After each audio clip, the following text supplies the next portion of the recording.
Hello everyone. जय हिंद। आज है 17 नवंबर और हम लोग पढ़ेंगे 17 नवंबर से बनने वाले सभी इम्पोर्टेंट करंट अफेयर। तो कल के क्लास में हम लोग देखे थे कि प्रधानमंत्री मोदी द्वारा किस देश में पुनातसांगछू द्वितीय जल विद्युत परियोजना का उद्घाटन किया गया। तो ये भूटान में किया गया था। भारत के पहले प्रधानमंत्री जवाहरलाल नेहरू की जो जयंती मनाई गई 14 नवंबर 2025 को, ये कैवीं जयंती थी। तो इनकी 136वीं जयंती थी।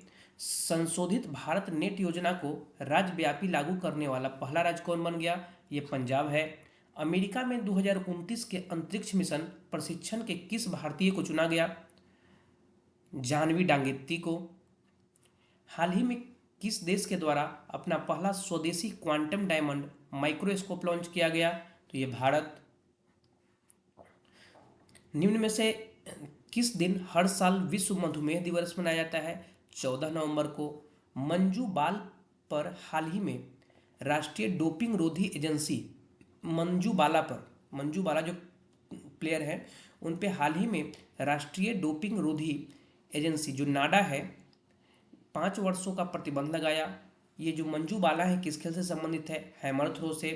130वें संविधान संशोधन विधेयक 2025 की जांच के लिए संसद की संयुक्त समिति का अध्यक्ष नियुक्त किसे किया गया है? ये अपराजिता सारंगी को। तुंगबुक और पुमटोंग पुलित नामक पारंपरिक वाद्य यंत्र किस राज्य से संबंधित है जिन्हें हाल ही में जीआई टैग दिया गया? ये सिक्किम से संबंधित है। किस शहर में राष्ट्रीय जनजातीय फिल्म महोत्सव 2025 शुरू किया गया? इम्फाल। संकटग्रस्त ओलिव रिडले कछुओं के संरक्षण और तटीय मछुआरा समुदायों का समर्थन करने के लिए हाल ही में किस एप्लीकेशन के ने टेक फॉर नेचर पुरस्कार जीता है? Fisher friend mobile app. किसे हिंदी के लिए बाल साहित्य पुरस्कार प्रदान किया गया? सुशील शुक्ला को। और बिहार के 10वीं बार मुख्यमंत्री कौन बने? ये नीतीश कुमार बनने जा रहे हैं। हम लोग चलते हैं आज के प्रश्न पे कि WHO द्वारा जारी की गई वैश्विक टीबी रिपोर्ट 2025 के अनुसार भारत ने पिछले एक दशक में टीबी में कितनी कमी दर्ज की है? तो भारत ने इसमें कुल 21% की कमी दर्ज की है।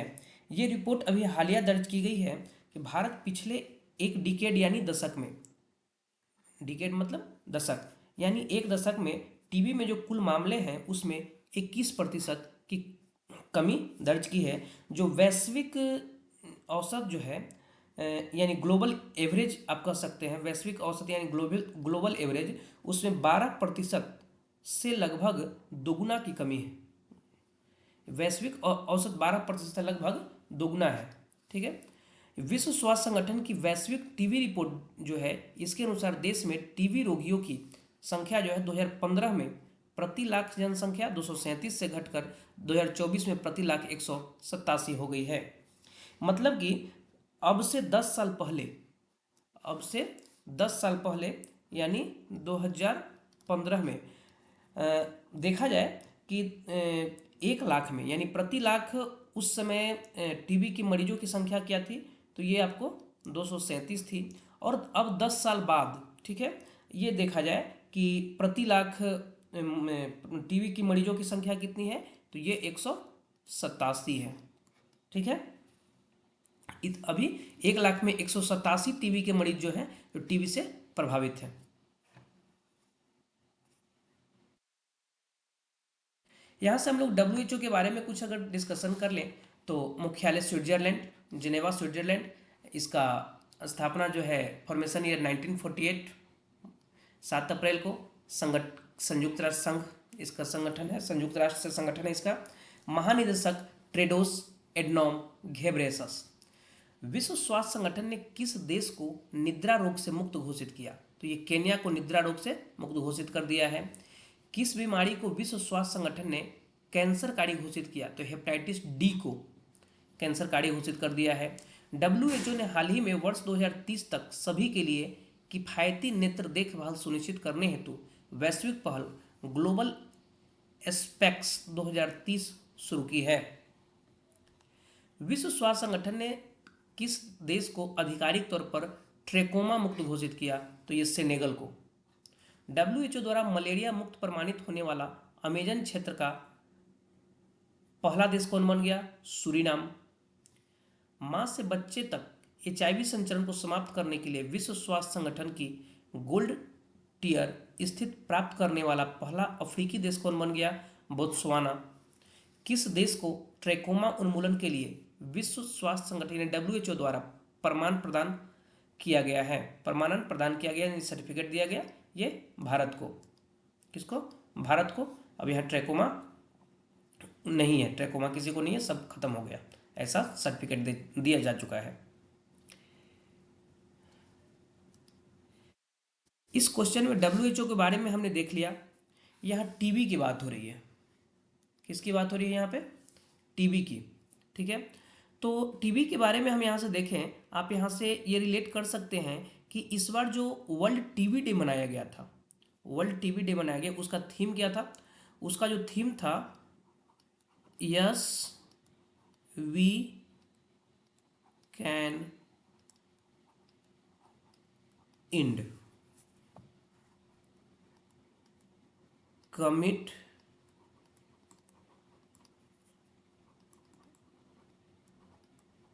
इन्वेस्ट डिलीवर,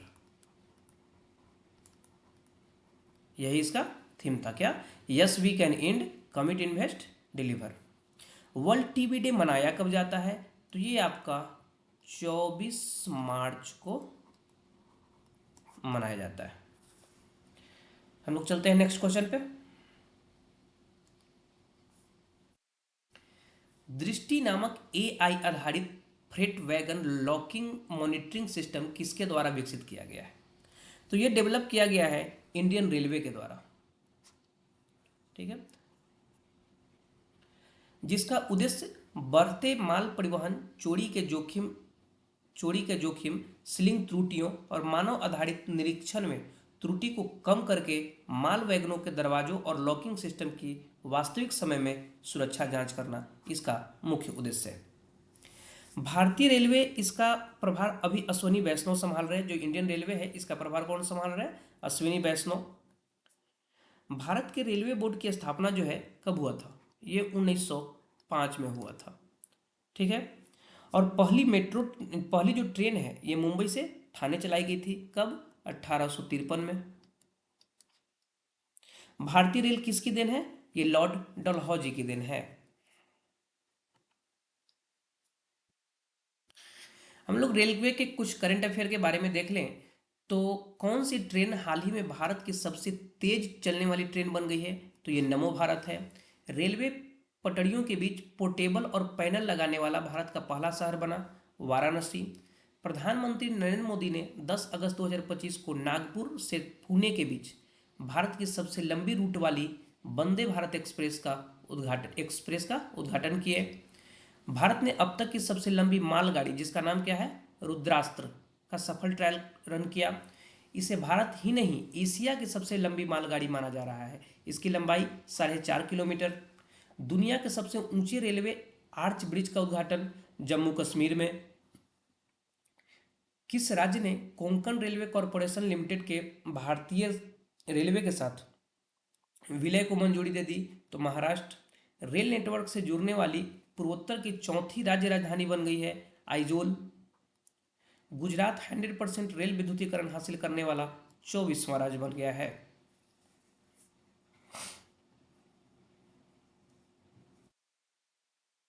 नेक्स्ट क्वेश्चन चले हम लोग।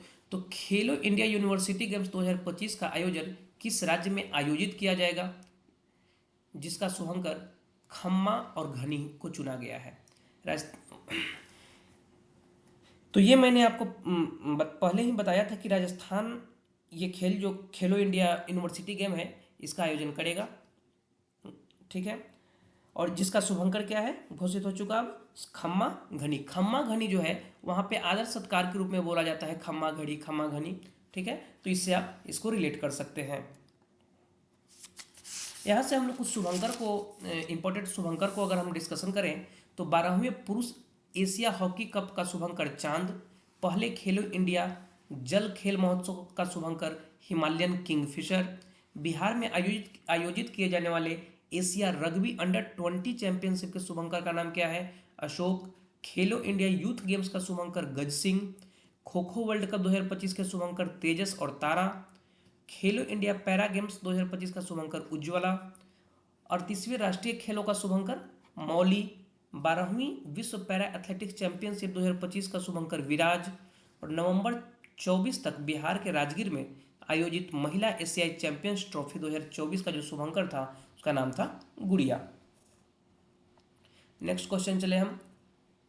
तो किस स्थान पर सीमा सुरक्षा बल यानी बीएसएफ ने दुर्गा ड्रोन स्क्वाड्रन नाम से अपनी पहली महिला ड्रोन संचालन इकाई शुरू की है?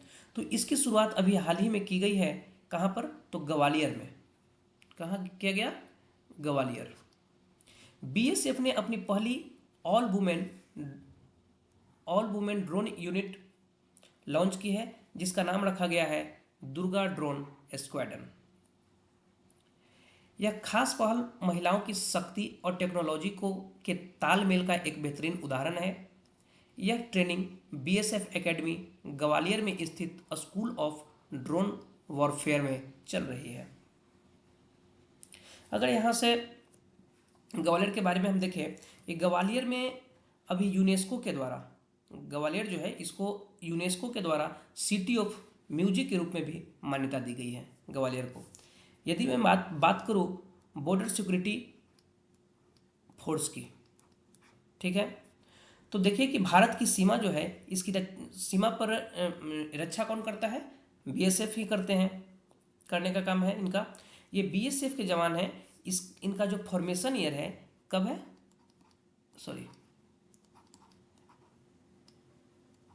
1 दिसंबर 1965 में बीएसएफ का फॉर्मेशन ईयर है, ठीक है। नेक्स्ट क्वेश्चन पे चले हम लोग। तो किस स्थान पर air chief marshal AP Singh द्वारा न्योमा एयरबेस का उद्घाटन किया गया? तो न्योमा एयरबेस का उद्घाटन अभी हाल ही में लद्दाख में किया गया है। कहाँ? लद्दाख में। ये एयरबेस रणनीतिक रूप से, ये जो एयरबेस है यह रणनीतिक रूप से चीन की सीमा के करीब स्थित है। 13,700 फीट की ऊंचाई पर यह स्थित है। दुनिया के सबसे ऊंचा एयरबेस में से एक बनाता है इसको। स्थान पूर्वी लद्दाख। एयरबेस का नाम मधु न्योमा एयरबेस। इसका उद्घाटन किसने किया? तो वायुसेना प्रमुख air chief marshal AP Singh के द्वारा इसका उद्घाटन किया गया है। और इसका अगर खासियत देखें तो यह एयरबेस चीन की सीमा के करीब स्थित है और ऊंचाई पर है। इससे इंडियन एयरफोर्स की क्षमताओं को बढ़ाता है। ये जो है इंडियन एयरफोर्स की जो क्षमता है, कैपेसिटी है, उसको बढ़ोतरी मिलती है। यहाँ से लद्दाख के बारे में अगर हम लोग देखें तो इनका राज्यपाल चेंज हो गए हैं। उपराज्यपाल जो है श्री कविंदर गुप्ता हो गए हैं, ठीक है। लद्दाख की राजधानी लेह कारगिल जिला, यहाँ पे कितने हैं? 7। यहाँ से करंट अफेयर अगर हम देखें तो ह्यूमन आउटर प्लेनेटरी एक्सप्लोरेशन यानी होप रिसर्च स्टेशन यहाँ खोला गया है। लद्दाख के पहले पोलो स्टेडियम का उद्घाटन किया गया। एशिया की सबसे बड़ी और दुनिया की सबसे ऊंची इमेजिंग चेरेंकोव वेधशाला का उद्घाटन लद्दाख, हानले लद्दाख में किया गया। हिम तेंदुओं की सबसे ज़्यादा संख्या कितनी है? 477 लद्दाख में ही है। लद्दाख में कारगिल युद्ध के नायकों को श्रद्धांजलि देते हुए सेना ने काकसर ब्रिज का नाम बदलकर कैप्टन अमित भारद्वाज सेतु रखा है। जो काकसर ब्रिज था उसका नाम बदल दिया गया और कैप्टन अमित भारद्वाज सेतु रखा गया। इसरो का पहला एनालॉग अंतरिक्ष मिशन लेह लद्दाख में लॉन्च किया गया है। देश में खेलों को बढ़ावा देने के उद्देश्य से लेह लद्दाख में जल्द ही विश्व का पहला हाई एल्टीट्यूड वाला पैरा स्पोर्ट्स सेंटर स्थापित किया जाएगा। ये मैंने आपको पढ़ाया है कि दुनिया के सबसे ऊंचे मोटरेबल सड़क का निर्माण बीआरओ यानी बॉर्डर रोड ऑर्गेनाइजेशन के द्वारा लद्दाख में किया गया है। तो आपसे हम क्वेश्चन ये पूछना चाह रहे हैं कि आप कमेंट में बताएं कि ये किस दर्रे में बना है, ठीक है। सबसे ऊंचा जो मोटरेबल रोड बना ये किस दर्रे में बना और इसकी ऊंचाई क्या है? दर्रा और ऊंचाई, ये दोनों का जवाब आपको कमेंट में बताना है। किसे हरियाणा राज्य महिला आयोग का ब्रांड एम्बेसडर नियुक्त किया गया है? तो अभी हाल ही में भारतीय क्रिकेटर शेफाली वर्मा को हरियाणा राज्य महिला आयोग का ब्रांड एम्बेसडर नियुक्त कर दिया गया है। यह सम्मान उन्हें जो अभी भारत और साउथ अफ्रीका के बीच जो वर्ल्ड कप हुआ उसमें जो जीत हासिल हुई इनके शानदार प्रदर्शन के लिए इनको यह दिया गया है, यह उपाधि। हरियाणा के मुख्यमंत्री नायब सिंह सैनी ने उनके आवास पर जाकर उन्हें शॉल और 1.5 करोड़ का चेक और ग्रेड ए स्पोर्ट्स ग्रेडेशन प्रमाण पत्र भेंट किए हैं। अगर यहाँ से ऑप्शन की बात हम कर लें तो MS धोनी जो है ये SBI के ब्रांड एम्बेसडर हैं। नीरज चोपड़ा जो हैं ऑडी इंडिया के हैं।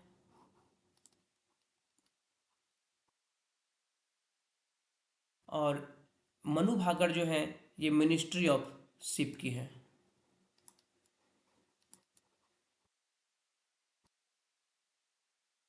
मिनिस्ट्री ऑफ शिप के ब्रांड एम्बेसडर। नेक्स्ट क्वेश्चन चले। यहाँ से कुछ ब्रांड एम्बेसडर का हम लोग डिस्कशन कर लेते हैं। लेविस की global brand ambassador Alia Bhatt. Orissa राज्य के हथकरघा उद्योग का brand ambassador Madhuri Dixit. Online food delivery platform Zomato जो है इसका ब्रांड एम्बेसडर शाहरुख खान। ऑस्ट्रेलियाई पर्यटन अभियान का brand ambassador Sara Tendulkar. E sports world cup 2025 के लिए ग्लोबल ब्रांड एम्बेसडर जो है यानी brand ambassador Cristiano Ronaldo. Maldives tourism की global brand ambassador Katrina Kaif. Korea tourism के हिना खान। कर्नाटक वन विभाग और वन्य जीव संरक्षण का brand ambassador Anil Kumble. Eureka Forbes का श्रद्धा कपूर। फेडरल बैंक के विद्या बालन। MRF शुभमन गिल। फीकी फ्रेम्स का पहला ब्रांड एम्बेसडर आयुष्मान खुराना। खो खो विश्व कप के टाइगर श्रॉफ और सलमान खान। MotoGP जो है उसका Shikhar Dhawan. Muthoot पपाचन Shahrukh Khan. Goibibo Rishabh Pant. Tata motors Vicky Kaushal. French luxury fashion house Chanel की पहली भारतीय ब्रांड एम्बेसडर अनन्या पांडे। और ड्रीम टेक्नोलॉजी का कृति सेनन। चलते हैं हम नेक्स्ट क्वेश्चन पे हम लोग। तो किस शहर में 22वां अखिल भारतीय TDS सम्मेलन जो है उसका आयोजन किया गया है? ठीक है, तो ये है आपका, इसका आयोजन अभी हाल ही में कहाँ किया गया? MP में, मध्य प्रदेश। ठीक है, मध्य प्रदेश की राजधानी कहाँ? भोपाल में किया गया है। स्थान शहर भोपाल। स्थान होटल ताज लेक फ्रंट में किया गया। आयोजनकर्ता आयकर विभाग यानी इनकम टैक्स मध्य प्रदेश और छत्तीसगढ़ क्षेत्र के द्वारा। इसका पर्पस क्या है? कर अनुपालन में नवाचार, पारदर्शिता और स्वैच्छिक कर अनुपालन को बढ़ावा देना। यहाँ से हम भोपाल की बात करें तो आप रिलेट कर सकते हैं यहाँ क्या? Kamlapati railway station.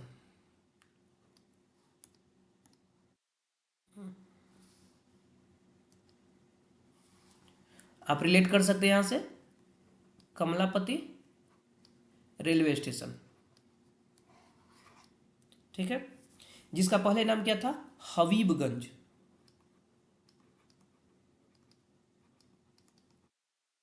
इसका पहले नाम था हबीबगंज। ये जो कमलापति रेलवे स्टेशन जो है दुनिया का पहला वर्ल्ड क्लास रेलवे स्टेशन है। ठीक है, अब वाराणसी से अगर देखें हम तो दुनिया का सबसे बड़ा मेडिटेशन सेंटर जो है बनारस में है। पटना, बापू टावर और भुवनेश्वर ये जो है उड़ीसा का कैपिटल हो जाएगा, जहाँ पर भारत का सबसे बड़ा हॉकी स्टेडियम है। 20,000 कितना दर्शक बैठ सकते हैं? 20,000 यहाँ पे दर्शक बैठ सकते हैं। और इस स्टेडियम का जो नाम क्या है? Birsa Munda stadium, Birsa Munda hockey stadium. Next question चले हम लोग। तो बिहार विधानसभा चुनाव 2025 में सबसे बड़ी पार्टी बनकर कौन उभरी और उसने कितने सीटें जीती? आप सभी को मालूम है कि इसमें भाजपा विजेता रही है। कौन? भाजपा 89 सीटों के साथ। यानी ओवरऑल हम यदि बात करें तो NDA, ओवरऑल बात करें तो एनडीए को जो बहुमत मिली है, मेजोरिटी मिली है। इसी के साथ एनडीए सरकार फिर से वापस आ गई और चुनाव से पहले नीतीश कुमार की सरकार ने लगातार ऐसी घोषणाएं की और कई घोषणाओं को लागू भी किया, जिनके जरिए बिहार के महिलाओं, बुजुर्गों, युवाओं, लोअर मिडिल क्लास को सीधे फायदा मिला और उसका फायदा एनडीए को भी मिला। यहाँ से अब हम कुछ जीआई टैग के बारे में देख लें तो उत्तर प्रदेश के किस जिले की पारंपरिक जड़ी पोशाक जो है उसको जीआई टैग मिला। ठीक है, तो ये कहाँ का है, ये प्रोडक्ट मथुरा का है। यह जड़ी पोशाक भगवान श्री कृष्ण से जुड़ी है। मथुरा की जड़ी पोशाक सदियों से कृष्ण भक्ति, श्रृंगार परंपरा और कारीगरी का प्रतीक रहा है। उत्तर प्रदेश के किस जिले के वाद्य यंत्र बिगुल, इसको जीआई टैग मिला। तो ये आप रिलेट करेंगे मेरठ से। कहाँ से, मेरठ से। बिगुल एक वाद्य यंत्र है।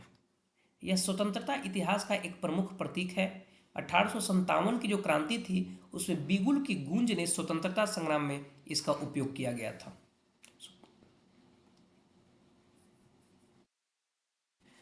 किस राज्य के अंबाजी संगमरमर को जीआई टैग प्राप्त हुआ।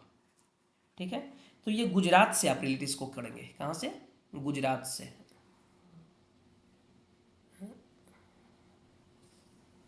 सॉरी दोस्त,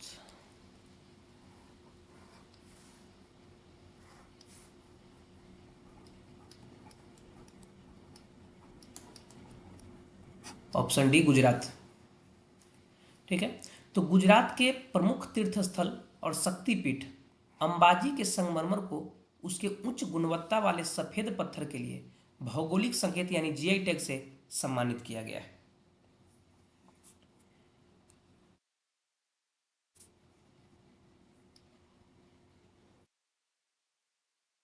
किस राज्य के पन्ना का हीरा को जीआई टैग मिला। तो ये मध्य प्रदेश। पन्ना की बेशकीमती रत्न गरवा धरती हीरे की खदानों के लिए देश और दुनिया में प्रसिद्ध है। इस धरती से निकलने वाला हीरा अब खास होगा, क्योंकि यह यहाँ से निकलने वाले हीरो को अब एक विशिष्ट पहचान मिल गई है, जिसे हम जीआई टैग के नाम से जानते हैं, जो कि अब इस पन्ना के हीरे को मिल गया है। पन्ना का जो हीरा है इसको जीआई टैग मिल गया, तो इसका अब एक अलग पहचान हो गया है। जीआई टैग यानी जियोग्राफिकल।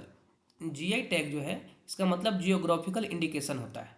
ये किसी चीज़ को दिया जाता है तो यह 10 वर्ष के लिए वैलिड हो जाता है। मान लीजिए अगर ये पन्ना का जो हीरा है इसको ये जीआई टैग मिल गया तो ये 10 साल के लिए वैलिड है। ऐसा नहीं कि ये लाइफ टाइम के लिए हो जाएगा, नहीं, 10 साल के लिए ही ये वैलिड है। ठीक है, और सबसे पहले जो है जीआई टैग किसको मिला था, तो 2004 में दार्जिलिंग का जो चाय था उसको जीआई टैग मिला था सबसे पहले। भारत और किस देश के बीच गरुड़ वायु सैन्य अभ्यास नवंबर 2025 में आयोजित हुआ। तो गरुड़ ये भारत की फ्रांस के साथ होने वाली एक्सरसाइज है। ये 16 नवंबर को शुरू हुआ और 27 नवंबर तक चला। कहाँ पर आयोजन हुआ, तो मोंट D Marsons airbase lands France में।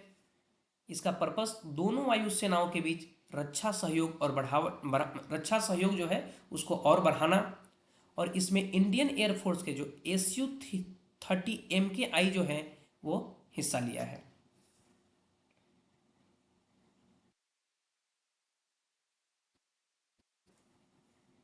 यहाँ से कुछ प्रमुख अभ्यास का हम डिस्कशन कर लें तो पहले इधर देखें कि मैत्री अभ्यास भारत और थाईलैंड के बीच, आरोग्य सेतु अभ्यास ब्राइट स्टार मिस्र होस्ट किया, जापान रूस संयुक्त, टाइगर क्लॉ जो है यूएसए, इंद्रा जो है रूस और भारत के बीच, समुद्र शक्ति इंडोनेशिया और भारत के बीच, पूर्वी प्रचंड प्रहार अभ्यास जो है अरुणाचल प्रदेश में हुआ, मालाबार युद्ध अभ्यास गुआम होस्ट किया, स्लिनेक्स भारत और श्रीलंका के बीच, जुलाई स्टॉर्म रूस होस्ट किया, बोंगो सागर भारत और बांग्लादेश युद्ध अभ्यास भारत और अमेरिका, सूर्य किरण भारत और Nepal, Shakti Bharat France, Varun Bharat France, Garuda Bharat France, सिन्यू मैत्री, धर्म गार्जियन, वीर गार्जियन, जेमैक्स, ये सब के सब भारत और जापान के बीच, खानक्वेस्ट मंगोलिया, टेलिस्मैन सेवर यूएसए और ऑस्ट्रेलिया, उल्ची फ्रीडम सैन्य अभ्यास यूएसए और दक्षिण कोरिया।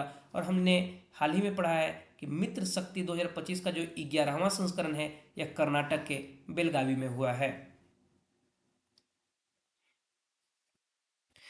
जनजातीय गौरव दिवस कब मनाया जाता है? तो ये नवंबर महीने के 15 तारीख को मनाया जाता है।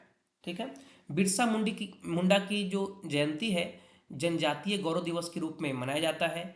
इसे पहली बार कब मनाया गया? 2021 में इसको मनाया गया था। और बिरसा मुंडा की जयंती 15 नवंबर को होती है। यहाँ से हम लोग नवंबर के कुछ इंपॉर्टेंट डेट देख लें तो विश्व वैगन दिवस 1 नवंबर, विश्व सुनामी जागरूकता दिवस 5 नवंबर, 5 नवंबर को ही गुरु नानक देव जी की जयंती 556वीं जयंती मनाई गई। राष्ट्रीय कैंसर जागरूकता दिवस 7 नवंबर, विश्व शांति और विकास के लिए विश्व विज्ञान दिवस 10 नवंबर, राष्ट्रीय शिक्षा दिवस 11 नवंबर, विश्व निमोनिया दिवस 12 नवंबर, विश्व दयालुता दिवस 13 नवंबर, बाल दिवस 14 नवंबर और विश्व मधुमेह दिवस 14 नवंबर को मनाया जाता है। कल के क्लास में आप लोगों से हम पूछे थे कि किस राज्य के मंत्रिमंडल ने राज्य में बहु विवाह पर आधिकारिक रूप से प्रतिबंध लगा दिया है? ठीक है, तो ये है, इसका राइट आंसर हो जाएगा असम। हाल ही में खबरों में रहा क्रिसमस द्वीप किस महासागर में स्थित है? तो इसका राइट आंसर हो जाएगा हिंद महासागर। आज का ये आपका सवाल है कि किस शहर में राष्ट्रीय जनजाति फिल्म महोत्सव 2025 शुरू किया गया? ये 4 ऑप्शन है, इसका राइट आंसर आप कमेंट बॉक्स में जरूर से जरूर बताएं। और ये आपका दूसरा सवाल है कि भारत का पहला राज्य कौन है जिसने सवेतन मासिक धर्म अवकाश देने की मंजूरी दी है? ये 4 ऑप्शन है और इसका सही जवाब आप कमेंट बॉक्स में जरूर से जरूर बताएं। धन्यवाद, थैंक यू। आपको ये वीडियो अच्छा लगे तो इसे लाइक करें, चैनल को सब्सक्राइब करें और इसे अधिक से अधिक शेयर करें, जिससे आपके साथ साथ आपके भाई बंधु को भी इस क्लास का बेनिफिट मिले और वो अपने मंजिल को आसानी से प्राप्त कर सके। जय हिंद।